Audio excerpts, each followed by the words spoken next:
Magandang umaga mga kahuan, narito na ating ulat panahon ngayong araw sa Pilipinas. Narito ang update ukol sa maging lagay ng ating panahon. Patuloy pa rin umiiral o nakakaapekto yung southwest monsoon o habagat sa malaking bahagi ng ating bansa at magdadala pa rin ito ng mga pag-ulan dito sa may kanluran ng Luzon, maging sa malaking bahagi ng Visayas at ilang bahagi pa ng Mindanao. Samantala, wala na tayong minomonitor na bagyo or low pressure area sa anumang bahagi ng ating bansa, ngunit merong mga cloud clusters dito sa silangan ng Luzon at Visayas at minomonitor po natin itong mga cloud clusters na ito sa posibilidad na ito ay magkaroon ng sirkulasyon at maging isang ganap na LPA sa mga susunod na araw.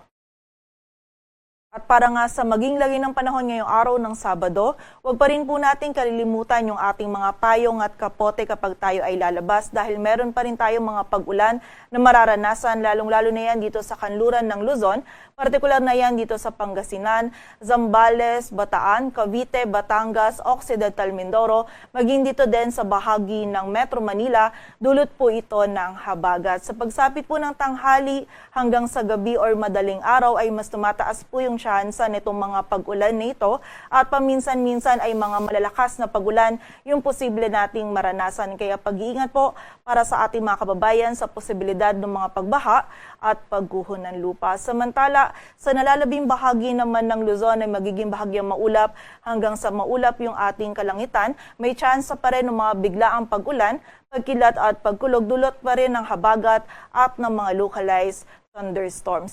Agwat ng temperatura dito sa Metro Manila ay mula 24 to 32 degrees Celsius. Samantala, may mga katamtaman at kung minsan ay mga malalakas na pag-ulan din na mararanasan dito sa buong bahagi ng Visayas, maging sa Palawan, Zamboanga Peninsula at Barm, dulot pa rin po ito ng habagat. Kaya muli po, doble ingat pa rin sa ating mga kababayan dahil nakikita natin na magpapatuloy pa rin po yung mga pag-ulan nito, lalong-lalo na yung nandito sa Palawan at Visayas sa mga susunod na araw. Samantala, sa nalalabing bahagi naman nitong Mindanao ay meron tayong tsansa pa rin or mararanasan pa din ng mga biglaang pag-ulan, pagkilat at pagkulog, dulot pa rin po ito ng mga localized thunderstorms. And during severe thunderstorms, ito po mga pag-ulan nito ay posible pa rin hanggang sa mga malalakas na pag-ulan na maaari magdulot ng mga pagbaha at pagguho ng lupa, kaya pag-iingat pa rin po para sa ating mga kababayan. Agwat ng temperatura sa Cebu ay mula 26 to 31 degrees Celsius at sa Davao naman ay 25 to 32 degrees Celsius. At para naman sa lagay ng dagat baybayin ng ating bansa, wala po tayong nakataas na gale warning, kaya malay makakapalaot yung mga kababayan nating mga isda, pati na rin yung may mga maliliit na sasakyang pandagat.